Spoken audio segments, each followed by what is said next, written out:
I think it's working. I can text him too. Cool.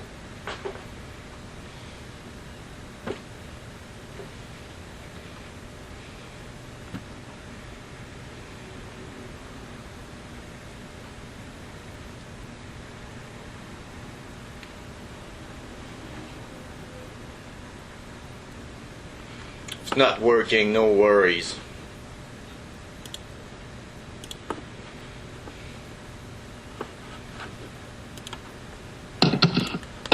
Shit. Good job. So, did you heard about what happened in Quebec? Not yesterday, but Saturday. What happened? There was there's a guy on Halloween who went with a sword, a katana, in town, and he killed 2 people and injuries 5 others that are in hospital right now. So and it's not the kind of thing that happen often in Quebec. So we're like just there's a huge shock right now from what happened. Jesus Christ. I saw something on like trending about that, but I didn't see specifically where it was that it happened. I feel so overwhelmed right now in general with like news stuff. Obviously, like tomorrow is the election here, so that's just been dominating everything. But you know, like you asked when we started talking of like, hey, how are you? And I'm like, I'm fine, but really inside I'm like screaming. I feel so stressed out. So incredibly stressed out, you know, between election stuff and COVID and yeah, It's all of that. But I'm that's terrible to hear about. It's a weird time for everybody. I mean, there's a lot of stress and anxiety right now. And it seemed that everything is kind of getting worse and worse everywhere. I mean, you know, mental breakdown. I mean, people are not going well right now. No, not at all. And I feel that too. I actually I went and voted this morning because I wanted to vote in person, but I wanted to avoid the rush tomorrow, knowing that there'd be even that much more tension. I feel like even when I just go to the grocery store, I can feel it from people passing down the aisles, just this total anxiety, and it's not a good energy at all. No, but you know, you did a record, and I think it's the right time for everyone. Because when I listened to it, it just helped me out. It actually, I just disconnect from everything, you know, happening right now and get through the records and, you know, reading the lyrics and everything. It was kind of therapy. It made me feel very well after, you know, I listened to it. Well, that means so much to me. I'm so glad. I mean, that's, you know, in part, the reason for doing it is hoping that it does give people something like that. Because I know that for me, you know, that music is what's helping me survive. You know, I put on my headphones for a couple hours every day and I go for a run and I just disconnect and how you're talking about. And I mean, that makes me feel a little better, and it's a little bit of release, but damn, I could use more in general. Laura, first of all, thank you so much. I mean, it's kind of important for me, that interview, because I'm sure you don't remember that, but something like maybe 10 years ago, it's a long time, when MySpace was the thing, I wrote you for an interview, and you said yes, and you gave me your number, and we agreed for a date and time, and we did. We call each other, but after 5 minutes, I think the phone was cutting, and you said, okay, call me back. And I think it was just the problem of line, but after 15 or 20 minutes, I said, oh, damn it, we're going to reschedule it. So it took 10 years. Well, quite a wait, but here we are again. But MySpace days, damn, that's crazy. Yeah, it's the proof that we're getting older. Yeah. You know, it's funny because, I used to think kind of like similar with Twitter and with Twitter and Instagram of like, okay, MySpace was this thing, it happened, but it passed.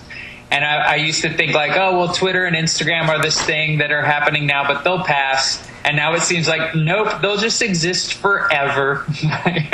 Yeah, I felt that with Facebook. I said, you know, in a couple of years, it's going to be something different. I mean, right. But it's thick. It's weird, but it's thick, good and bad. Yeah, for sure. Laura, it's going to be quite easy. I'm going to do a little intro presenting the radio show, and I'm going to do introduce yourself whenever you're ready. Okay. Do you want to check real quick? Rob just texted me, sorry, that he said that it should be good now. So I don't know if you can... Let's try. Just give me a minute. Okay.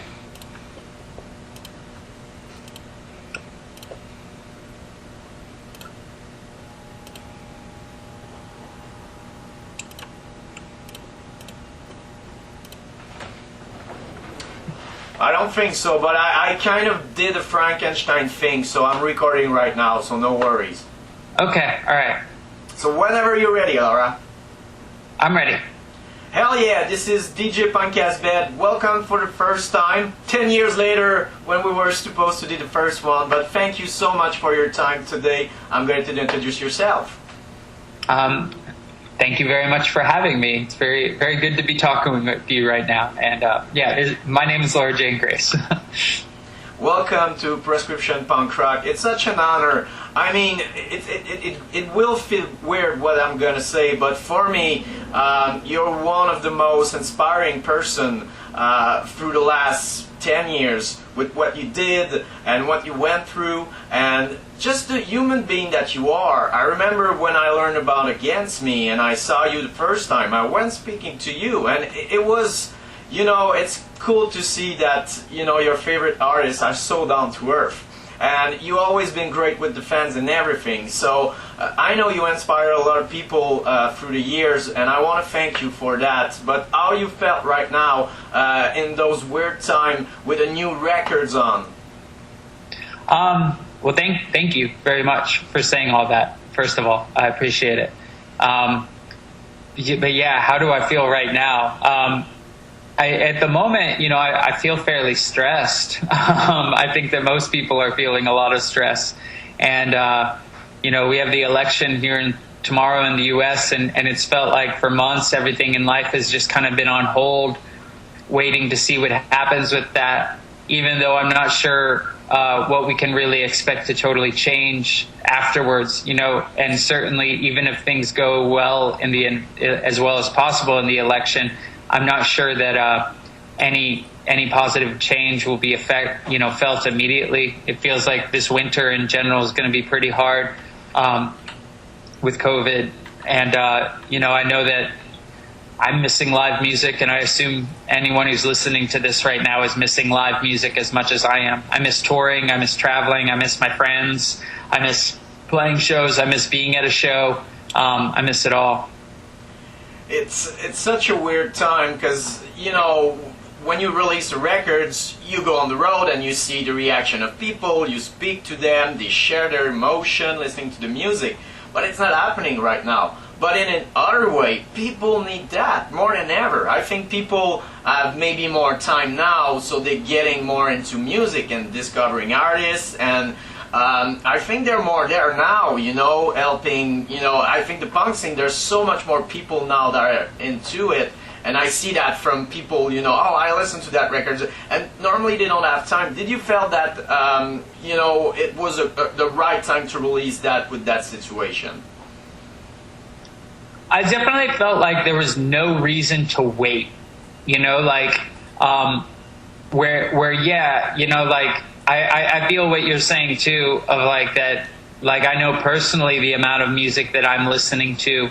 I've been listening to so much music, and then like, you know, across the board, it's like I feel like everyone I know is like watched everything there is to watch on Netflix, watched everything there is to watch on HBO, you know, and then like similarly, like any new music that comes out, like I listen to it more often now than I was pre-pandemic time, even though still then I was listening to a lot of music.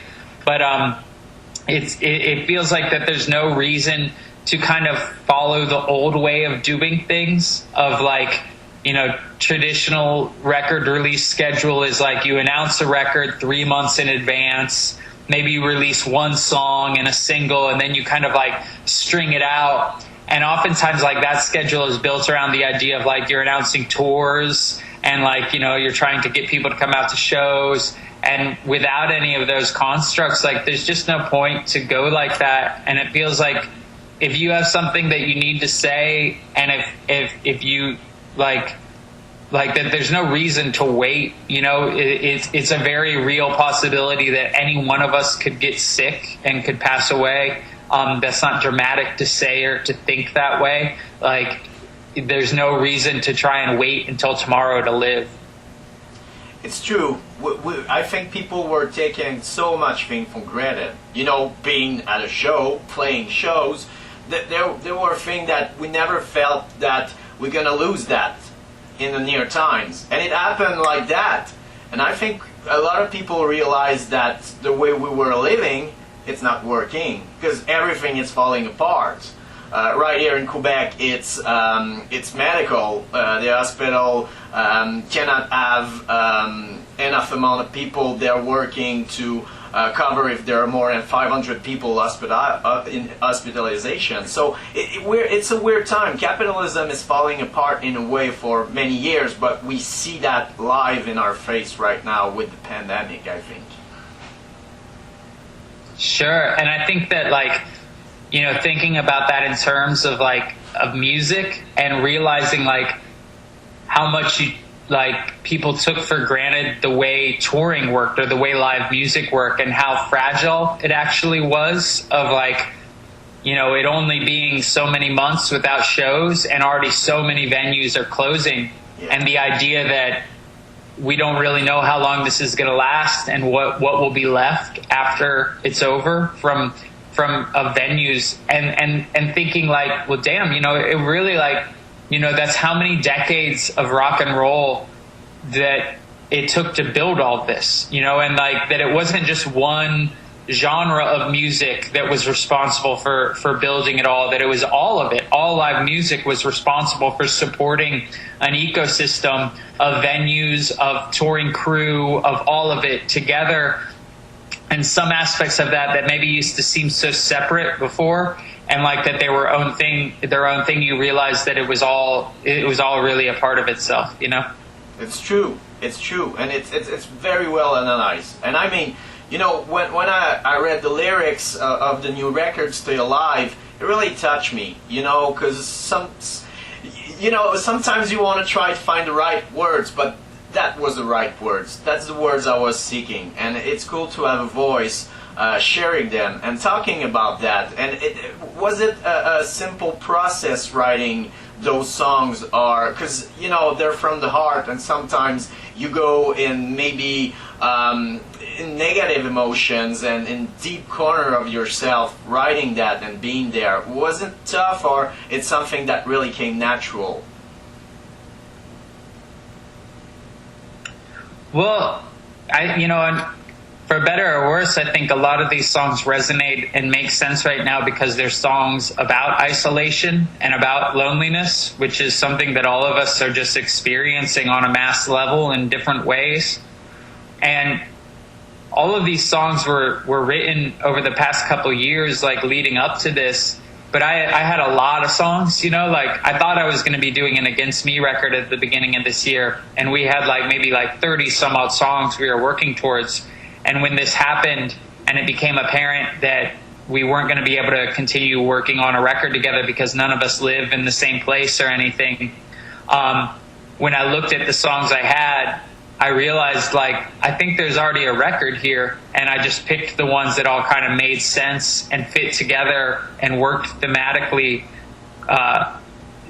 together well, and feeling like that, this was kind of their moment, these songs need to exist right now, and if I wait on it, then they'll kind of go stale.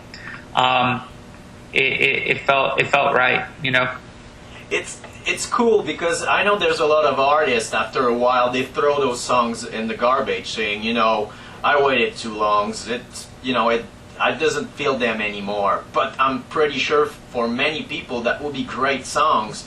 So I think it's pretty cool that you choose to release them, even if you're not working right now with the guys for a new Against Me record. But just, I'm gonna release it and see what's gonna happen. And I'm sure you saw the comment. People, the reaction are amazing. Well, it's kind of like this. Like, you know the Against Me record, New Wave? Yes. Okay, so when we were working on the album art for New Wave, originally we had hired a photographer to take photos for it, right? Okay. And he sent back these photos, and they were great photos. They were really great photos, like really talented photographer. They were great photos. But I was like, none of these photos will work for an album cover. And the reason is because they were all taken during the winter. So there were all these pictures of people in snowy weather, and the album was going to come out in July. So we were like, well, you can't put out a record in July that has a bunch of people on the cover standing in the snow. Like, that just doesn't work. It doesn't make sense. But again, the photos themselves, they were fine, like they looked fine. They were compositionally great photos. It was just that feeling like the timing was wrong. So it's kind of the same thing with songs, of like, these songs all made sense now. It wasn't like they felt like, you could have put out a bunch of songs in a time where people were really together, like putting out a bunch of songs about isolation and loneliness at a time when people are very together and very happy and positive feeling. That doesn't work, but that doesn't mean the songs are wrong. So it's about timing, And right now there's a lot of people involved in the industry, not just musicians, that are not working at all. And they're having a hard time because when you're an artist or you work, with artists, it's always the next thing. But when you're sitting at home doing nothing, and when you used to do a lot of things, it's tough times. So doing a record like that, it make people work around you. The artwork and everything, the people that press the records, and I think it's a good thing. It keeps the wheel going in that really tough time for music. Yeah, 100%. And with that specifically, I even tried to very consciously work very locally. In that, I wanted to work at a Chicago music studio, so recorded at Electrical Audio because I wanted to support Chicago studios. And then the record was mastered here in Chicago at Chicago Mastering Service. And then the record was pressed here, like the actual vinyl was pressed here in Chicago at this plant called Smash Plastic, which was a new plant. So very literally trying to it's like I looked at it as okay, I have a record deal. I can make a record. If me making a record, I'm not the biggest artist in the world, but if I'm making a record and it puts a studio in work, and it puts a mastering service in work, it puts the pressing plant at work, it puts my publicist to work, it keeps the label in work, the merch company making shirts, they're in work, it keeps all that going. And then even I did a live stream on the 17th, which was from a venue here in town, which that meant that the people at that venue had at least one night of work, the lighting person, the sound person. So it's trying to make an effort, and right now so much of this experience is feeling helpless. There's, all of these things like a plague and democracy's collapsing, they seem so far out of reach. What can you do to change what's happening? So finding ways within your own life to effectively just make changes and to effectively feel like you're making an effort and being a part of positivity is so important to me, at least on a personal level, It's cool that you mentioned that. We're such in a negative times when you go online on Facebook, on Twitter, or whatever. People are really angry, and there's a lot of hate going on, and not much, positive. And, to see people that forward that, saying, come on guys, we're all in the same boat, we're in a tough situation, No one knows where we're going, but if we keep positive, maybe we can bring some solution, some new idea, and help each other out, not leaving everyone in their corner or at home. It's just that we need positivity right now. And I felt that through the records that there was really positive message. Even if sometimes it's deep, but, it's emotion. But there's really positive thing about that. And that's important to focus on that right now, I think. I agree 100%. And really, like, in that way, for me, like, yeah, I do feel like the songs, like, resonated and everything. But it's almost like not even about what the songs are about. It's not, it almost seems inconsequential. It's more just like that the overall message of like the album title of like, stay alive, like that's what's important. Like, get up and make your bed and like, just stay alive. Just keep working towards it. Like, we'll get through it, like pick up that guitar, keep playing guitar. Like maybe you don't know what to play, but just fucking play anyway. Like that trying to like push through it is hard but important. The scene has changed a lot over the course of years. When you started up, it was really different. And in a way, I think when you guys started up, that's when the major label were leaving the punk rock band behind. It was just that the huge wave of the Offspring, Green Day, and everything, and after that, the Blink, and it just kind of fell down. And you guys, arrived with that energy and with that new song. It was something different, something freshy. But it was tough time because, like I said, everyone's leaving. No really big label looking for another punk band or anything. But you made it through it, you didn't care about that, and right now the scene is, I think, very more healthy than in those days. I don't know if I'm correct. I agree with you. That was such it was such a strange period of change in general that I don't think major labels understood what to do with it. Where like, talking about New Wave, which was our major label debut, if that record would have come out 10 years earlier based on like streams and stuff like that, like it would have sold 1 million records. But because it came out when it did, when like major labels and record labels in general hadn't successfully crossed over to understanding how to adapt to the changes, like on paper it sold many less, but so major labels didn't know how to see or calculate what the actual reach was, so they didn't understand like the changes that were happening. And this isn't just even with Against Me, it was just like across the board in music in general, where they almost like they couldn't see where the real value was or where it would end up, that they like really just were so short-sighted they sold themselves out in ways, or sold themselves short. But I always had the mindset of like that was never really what it was about, like that, like we're a touring band, we're live musicians, and we're gonna keep doing our thing no matter what.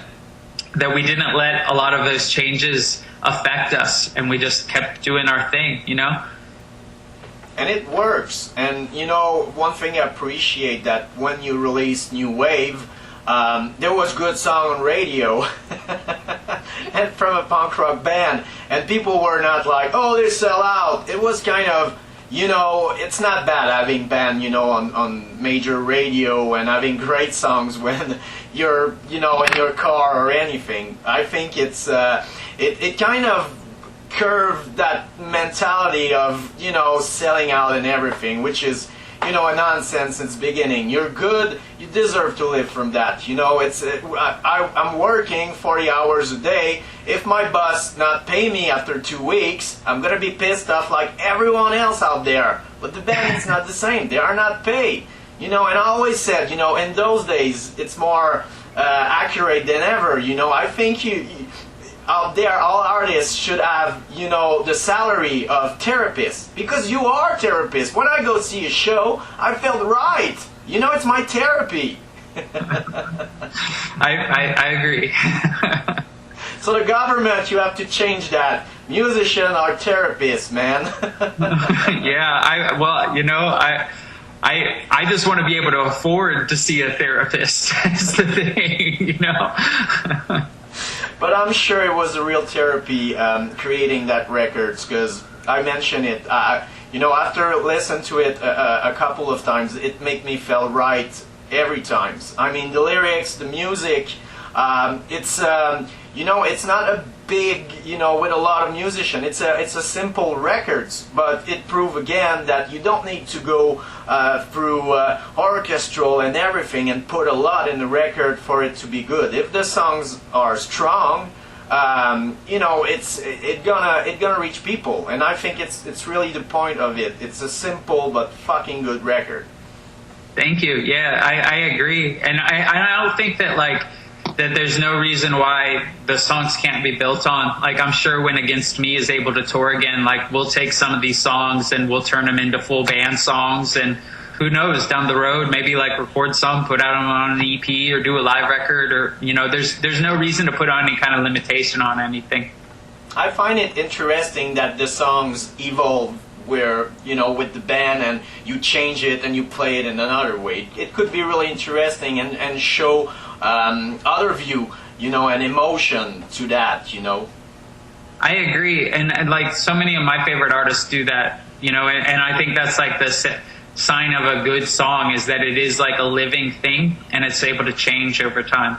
Did you listen to the new Bouncing Soul, the Volume 2? They did that, and it's great. Yeah, I did actually. Yeah. I thought it was cool that they did that. Yeah. So, you know, Quebec, you never forget about Quebec. With Against Me, as a solo artist, you always been there. And not just Quebec, Canada too, Toronto. I know you love the city. But, you know, it's a love affair between Quebec and you. Do you remember, actually, the first show in Quebec? I do, actually. And you know what's funny that you were talking about this is, okay, so I realized I have my journal right here next to me, right? And I realized the pen in my journal is from a hotel called La Ranada, which is in Quebec. So I've literally, for the past month, been writing in my journal with a pen from one of the last times I stayed at a hotel in Quebec. So.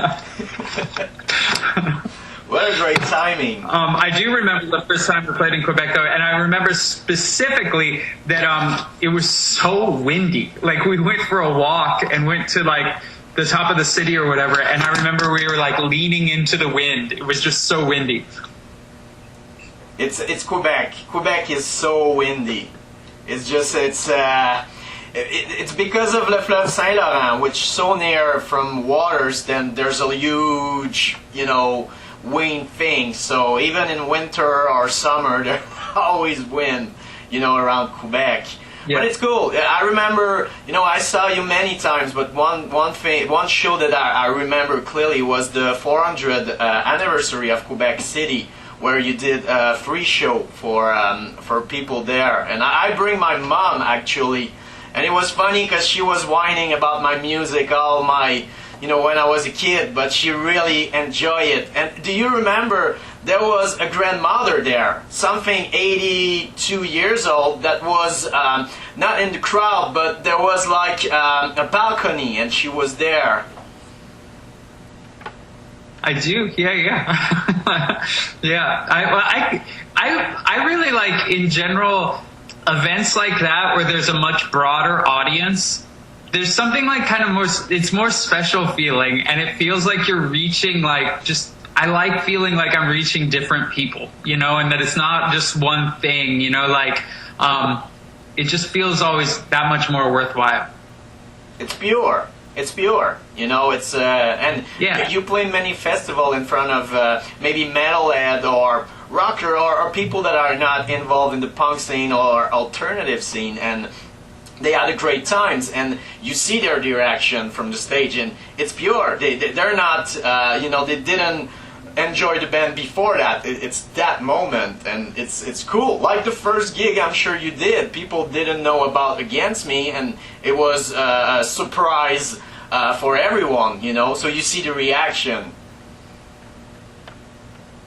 Completely, and then you feel like you're actually like doing something more worthwhile in that way, you know. Laura, thank you so much for your time. I repeat myself, but we miss you in Quebec. We can't wait to see you again. The last time was at the Puzza. I was there. You nail it like every time you play here. And we love you so much. We just can't wait for that to finish, and we can see our therapist. Well, I agree, and I miss Canada very much. I miss Quebec very much, and I really do hope to be able to come back soon. So the record is called Stay Alive. It's out now, people. It's more important than ever that you buy it. I'm sure there's bundle, shirts, everything. Go encourage Laura. It's important. There's nothing coming in, no money, anything. There's no show, so it's a good way to encourage her and help her getting back on the road when everything is gonna be over.